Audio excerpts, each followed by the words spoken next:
यदा यदा हि धर्मस्य ग्लानिर्भवति भारत अभ्युत्थानम् अधर्मस्य तदात्मानं सृजाम्यहम्। એકદમ મસ્ત ફ્રેશ થઈ અને અમે લોકો હવે જવા નીકળી ગયા છીએ કુરુક્ષેત્રમાં આવેલું બ્રહ્મ તળાવ. અને આજે બતાવ્યું છે ને મેં, ત્યાં તમારે કુરુક્ષેત્રમાં ભૂમિ દર્શન કઈ કઈ જગ્યાએ કરી શકો એ બધી જ માહિતી તમને આમાંથી મળી જશે.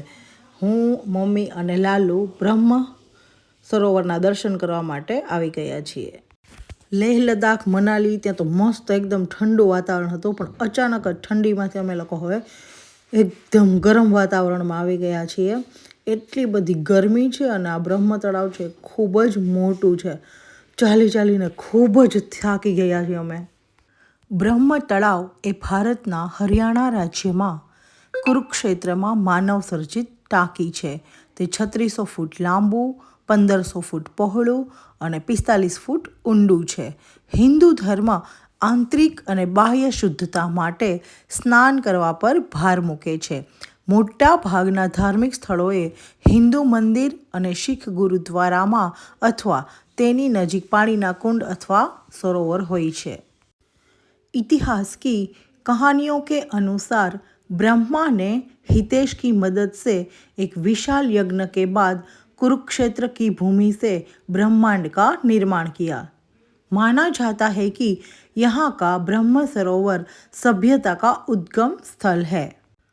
सरोवर का उल्लेख 11वीं शताब्दी ईस्वी सन में अल बरूनी के संस्मरणों में मिलता है, जिसे किताब उल हिंद कहा जाता है. महाभारत में भी इस सरोवर का उल्लेख मिलता है, जिसमें युद्ध के अंतिम दिन दुर्योधन द्वारा खुद को पानी के नीचे छिपाने के लिए इसका इस्तेमाल किया गया था. उस समय यह माना जाता था कि धर्म ब्रह्म सरोवर और देवी के रक्षक थे. ऐसा माना जाता है कि देवी तान्या अभी भी जीवित है और ब्रह्म सरोवर के पास रहती है.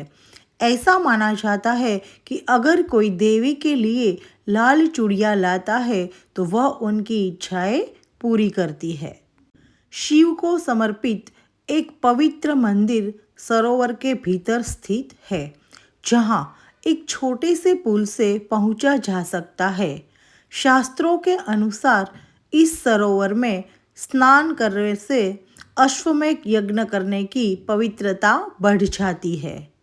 गीता जयंती समारोह हर साल नवंबर की आखिरी सप्ताह और दिसंबर की शुरुआत में आयोजित किया जाता है, जब पानी में तैरते हुए दियों का दीपदान समारोह और आरती होती है.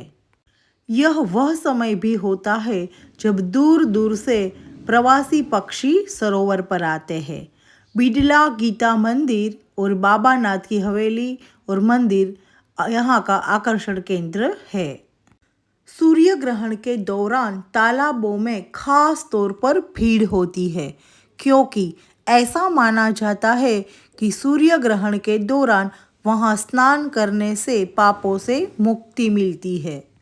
29 मार्च 2006 को इस क्षेत्र में हुए सूर्य ग्रहण के दौरान अनुमानित 10 लाख लोग यहाँ आए थे. जब भी सरोवर से ग्रहण दिखाई देता है तो लाखों लोगों तालाबों में इकट्ठा होते हैं. અને જો તમને જે આ બધી પ્રતિમાઓ દેખાઈ રહી છે ને, પથ્થરથી કરાયેલી છે, તે આખા સરોવરમાં મહાભારતનું નિર્માણ એટલે કે મહાભારત વર્ણવ્યું છે આ પથ્થરના પિક્ચર દ્વારા. તે જોવાની ખૂબ જ મજા આવે છે, બહુ જ આપણને જાણવા સમજવા મળે છે. આ તળાવમાં દૂર દૂરથી લોકો સ્નાન કરવા આવે છે. તે મહાભારત અને પાંડવોની વાર્તા સાથે પણ સંબંધિત હોવાનું માનવામાં આવે છે. હરિયાણાનો કુરુક્ષેત્ર જિલ્લો એ જ સ્થળ છે જ્યાં મહાભારત યુદ્ધ થયું હતું.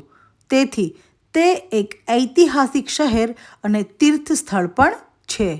કુરુક્ષેત્રને ભગવાન બ્રહ્માની યજ્ઞવેદી કહેવામાં આવતી હતી. સમય અને ઘટનાઓ અનુસાર આ વિસ્તારનું નામ બદલાતું રહ્યું અને અંતે આ જિલ્લાનું નામ કુરુક્ષેત્ર પડ્યું. કુરુક્ષેત્રમાં એવી ઘણી જગ્યાઓ છે જે આખી દુનિયામાં પ્રખ્યાત છે. તેમાંથી એક બ્રહ્મ સરોવર છે. બ્રહ્મ સરોવર જેમ કે નામ સૂચવે છે તે બ્રહ્માંડના સર્જક ભગવાન બ્રહ્મા સાથે સંકળાયેલું છે. કુરુક્ષેત્રને ભગવાન બ્રહ્માની યજ્ઞવેદી પણ કહેવામાં આવે છે. પરંતુ આ વિસ્તારના નામનો આધાર કુરુવંશ સાથે સંબંધિત છે. હા, કુરુક્ષેત્રમાં સ્થિત બ્રહ્મ સરોવરનું નિર્માણ કૌરવો અને પાંડવોના પૂર્વજ રાજા કુરુ દ્વારા કરવામાં આવ્યું હતું, જેનું નામ છે કુરુક્ષેત્ર. એ કુરુક્ષેત્રનું પ્રતીક છે. કુરુક્ષેત્રના આ વિશ્વ પ્રસિદ્ધ સરોવરમાં નહાવા માટે દેશ જ નહીં પરંતુ વિદેશથી પણ લોકો આવે છે. ધર્મનિરપેક્ષ દંતકથાઓ અનુસાર એવું કહેવાય છે કે યુધિષ્ઠિરે મહાભારત યુદ્ધમાં તેમની જીતના પ્રતીક તરીકે તળાવની મધ્યમાં સ્થિત ટાપુમાં એક ટાવર બનાવ્યો હતો. આ જ ટાપુ સંકુલમાં એક પ્રાચીન દ્રૌપદીનો કૂવો આવેલો છે. તળાવના ઉત્તર કિનારે આવેલા ભગવાન શિવના મંદિરને સર્વેશ્વર મહાદેવ કહેવામાં આવે છે. પરંપરા અનુસાર અહીં ભગવાન બ્રહ્મા દ્વારા શિવલિંગની સ્થાપના કરવામાં આવી હતી. कुरुक्षेत्र वह पवित्र स्थान भी है जहाँ भारतीय संस्कार में श्राद्ध करना काफ़ी पवित्र माना जाता है. इतिहास के पन्नों पर कुरुक्षेत्र महाभारत के कारण ही नहीं बल्कि कई ऐतिहासिक घटनाओं के कारण भी इसे प्रसिद्धि मिली है. आप में से कई लोग ने यहाँ की यात्रा भी की होगी. यह शहर अपनी महान सांस्कृतिक विरासत के लिए जाना जाता है. कुरुक्षेत्र मुख्य दिल्ली अंबाला रेलवे लाइन पर है. दिल्ली और अमृतसर को जोड़ने वाले राष्ट्रीय राजमार्ग और रेल मार्ग पर स्थित है. महाभारत का युद्ध 18 दिनों तक कुरुक्षेत्र में ही लड़ा गया था. कुरुक्षेत्र को थानेश्वर और स्थानेश्वर नाम से भी जाना जाता है. गीता स्थली कुरुक्षेत्र में नामचीन युद्ध होने के बाद भी इसे गोकुल, वृंदावन और मथुरा जितनी प्रसिद्धि तो नहीं मिली, लेकिन जब भी महाभारत युद्ध की बात होती है तो कुरुक्षेत्र का जिक्र जरूर होता है. કુરુક્ષેત્ર યુદ્ધમાં અર્જુન અને શ્રી કૃષ્ણનું જો તમે જે જોઈ રહ્યા છો ને એ કેટલો મસ્ત સ્મારક પણ બનાવવામાં આવ્યું છે. कुरुक्षेत्र की मिट्टी लाल होने की वजह महाभारत के युद्ध में बहा खून माना जाता है. कहा जाता है कि इस युद्ध में इतने सैनिक मारे गए थे कि कुरुक्षेत्र की मिट्टी लाल रंग हो गया था. आज भी कुरुक्षेत्र की मिट्टी का लाल रंग ही मिलता है देखने को. कुरुक्षेत्र की मिट्टी का लाल रंग महाभारत के युद्ध के अवशेषों की याद दिलाता है. आम तौर पर हमारे मन में ये सवाल आता है कि श्री कृष्ण ने महाभारत युद्ध के लिए आखिर कुरुक्षेत्र ही क्यों चुना. आइए हम इस बात को जानते हैं.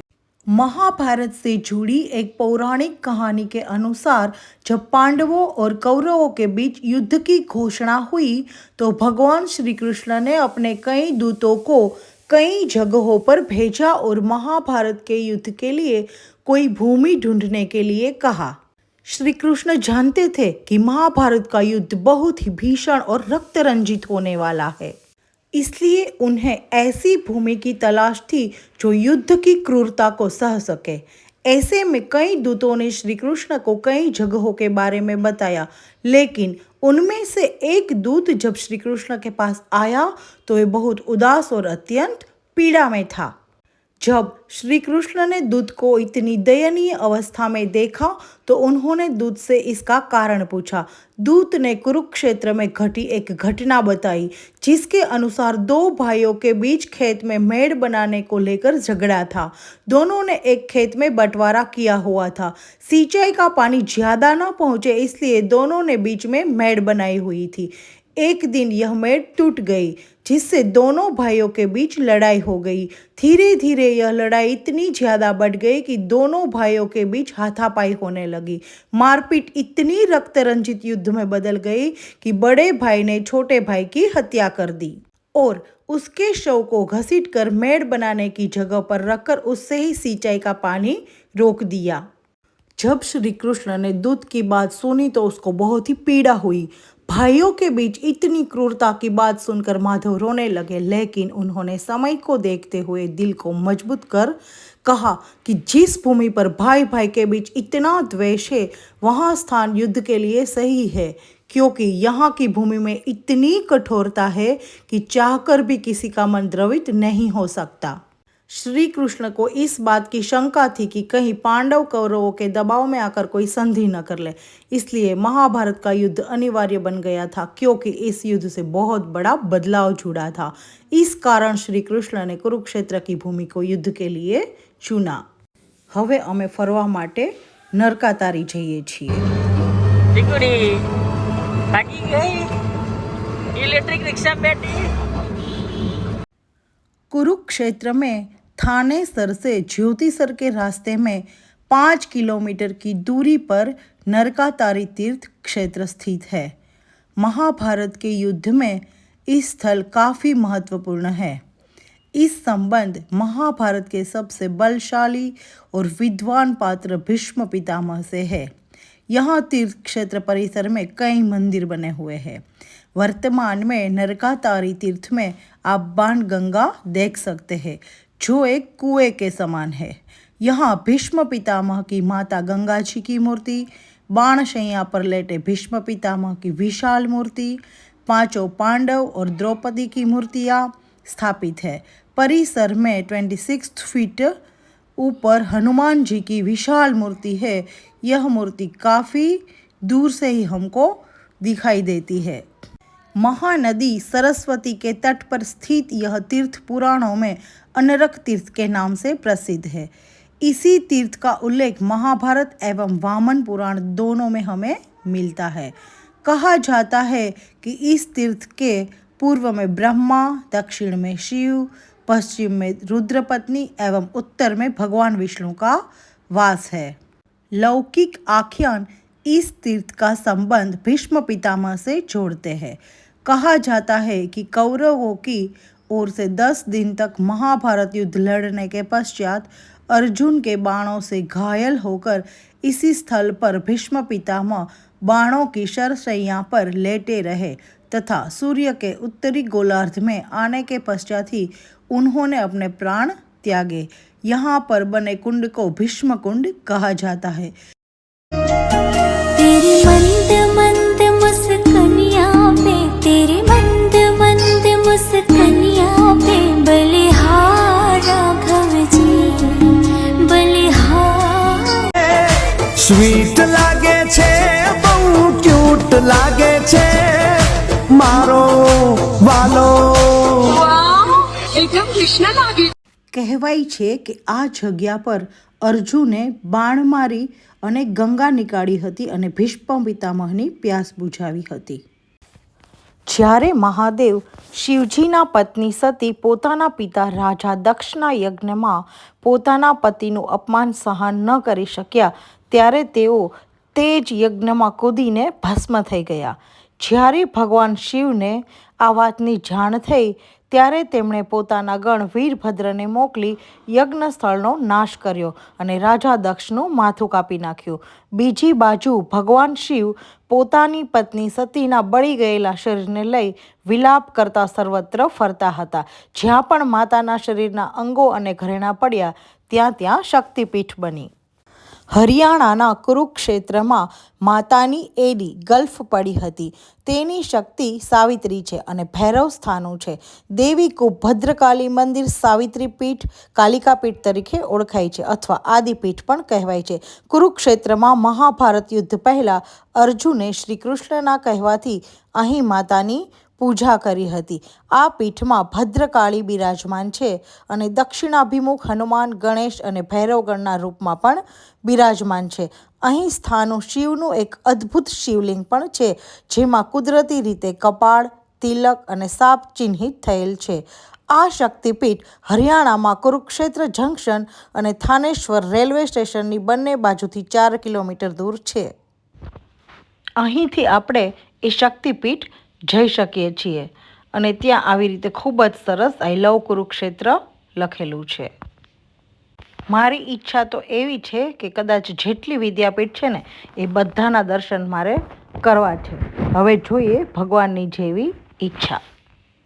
હવે અમે લોકો शेख चिल्ली मकबरा જોવા માટે જઈ રહ્યા છીએ. इस मकबरे के पश्चिमी भाग में जलालुद्दीन साबरी की दरगाह भी मौजूद है, जहां उन्हें उनके मरणोपरांत दफनाया गया था.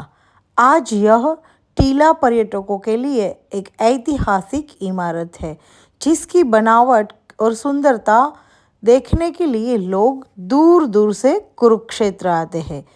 इतिहास के पन्नों में आज भी कुछ ऐसे किस्से और कहानियाँ मौजूद हैं जिनसे लोग अनजान हैं. हम बात कर रहे हैं हरियाणा के कुरुक्षेत्र जिले के थानेसर शहर में बनी शेख चिल्ली के मकबरे की, जिसे हरियाणा का ताजमहल भी कहा जाता है. इस मकबरे में लगा पत्थर वही पत्थर है जो आगरा में स्थित ताजमहल में लगा है और बनावट भी मिलती जुलती है.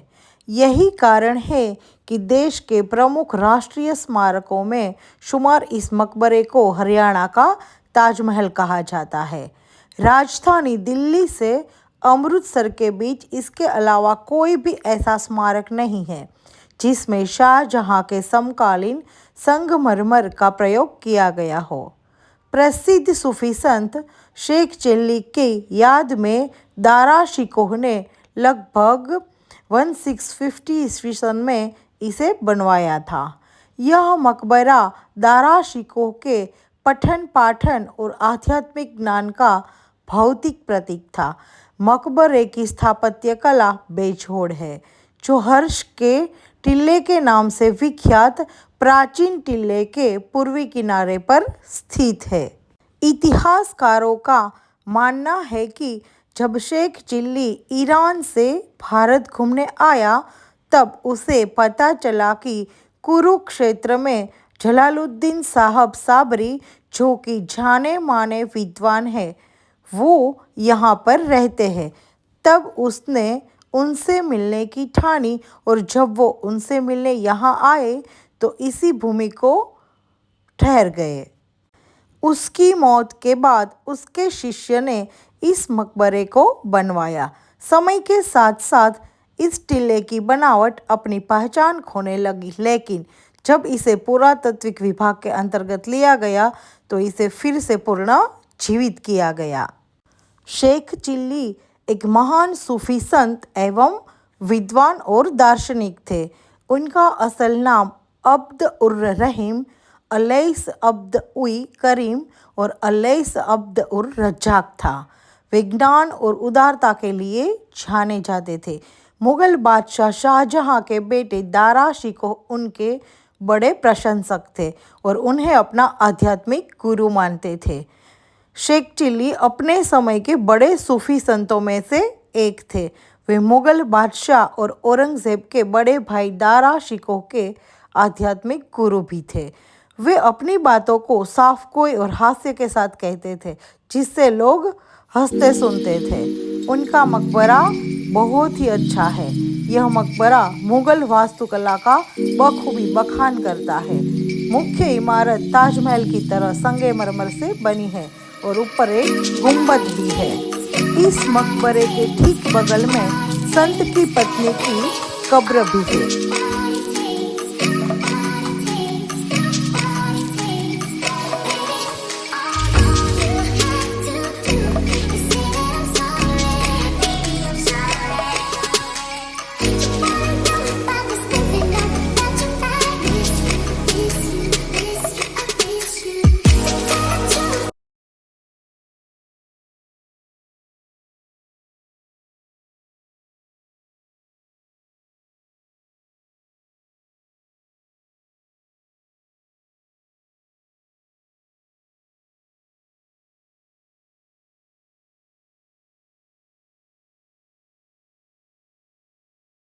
હવે હું તમને એ જગ્યા બતાવવા જઈ રહી છું જ્યાં ભગવાન શ્રી કૃષ્ણએ અર્જુનને ગીતાનો સંદેશ આપ્યો હતો અને એ સ્થાનનું નામ છે જ્યોતિસર, જે કુરુક્ષેત્રમાં જ આવેલું છે.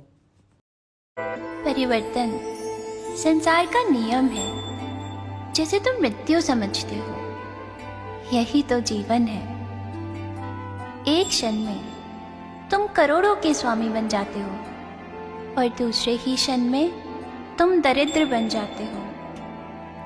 मेरा तेरा, अपना पराया, छोटा बड़ा मन से मिटा दो, हृदय से हटा दो, फिर सब तुम्हारा है. तुम सबके हो. ना ये शरीर तुम्हारा है, ना तुम शरीर के हो. ये जल, वायु, पृथ्वी, आकाश से मिला है और इसी में मिल जाएगा. पर आत्मा तो स्थिर है. फिर तुम क्या हो? तुम अपने आप को भगवान के अर्पित करते चलो. તો આવી જ નવી નવી માહિતી જાણવા માટે મારી ચેનલને લાઈક કરો, શેર કરો એન્ડ સબસ્ક્રાઈબ કરો.